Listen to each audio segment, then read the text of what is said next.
నంద్యాల జిల్లా ఆత్మకూరు మండలం సిద్ధాపురంలో విద్యుత్ శాఖ అధికారులపై కత్తితో దాడి యత్నించిన ఘటన కలకలం రేపింది. విద్యుత్ బకాయిలు చెల్లించకపోవడంతో కనెక్షన్ కట్ చేసేందుకు అధికారులు వెళ్లారు. కనెక్షన్ కట్ చేస్తుండగా ఆగ్రహానికి గురైన పిల్ల కొండబాబు జేఎల్ఎం అశోక్ రెడ్డిపై కత్తితో దాడికి యత్నించినట్లు అధికారులు తెలిపారు. ఈ ఘటనపై బాధితుడి ఫిర్యాదుతో ఆత్మకూరు పోలీసులు కేసు నమోదు చేసి దర్యాప్తు చేపడుతున్నారు.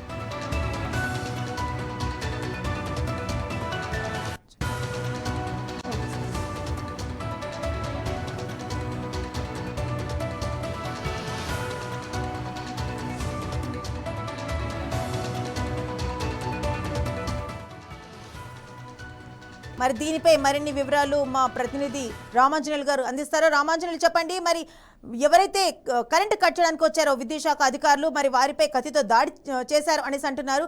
అసలు ఈ కేసులో ఎంతవరకు నిజం ఉంది, ఏంటి సత్యం?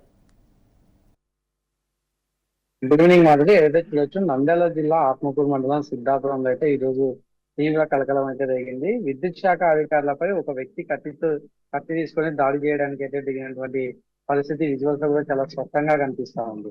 అయితే దీనికి ప్రధాన కారణం మనకి తెలుస్తున్నది ఏంటంటే, సిద్ధాపురం గ్రామానికి చెందినటువంటి పీర్ల కొండబాబు అనే వ్యక్తి కొన్ని సంవత్సరాలుగా తమ ఇంటికి సంబంధించినటువంటి విద్యుత్ బకాయిలు చెల్లించట్లేదని చెప్పేసి విద్యుత్ శాఖ అధికారులు అయితే సిద్ధాపురం వెళ్ళడం జరిగింది.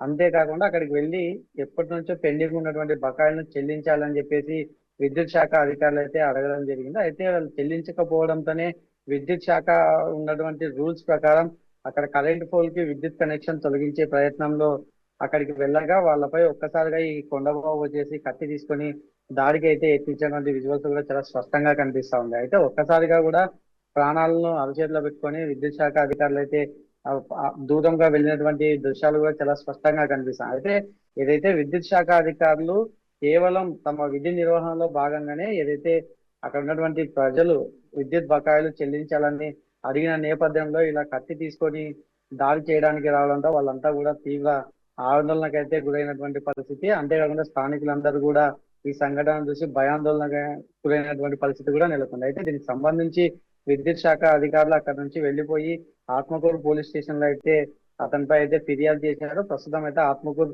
పట్టణ పోలీసులు కేసు నమోదు చేసుకుని దీనిపై దర్యాప్తు చేస్తా ఉన్నారు. అయితే ఈ సంఘటనలో ఏంటి అనేది అయితే మరి దీనికి సంబంధించి ఇప్పటికే పోలీసులు కేసు నమోదు చేస్తున్నారు. మరి అటుపక్క కొండబాబు పైన ఎటువంటి చర్యలు తీసుకుంటారన్నది అయితే ప్రస్తుతం వేచి చూడాలి మాధవి.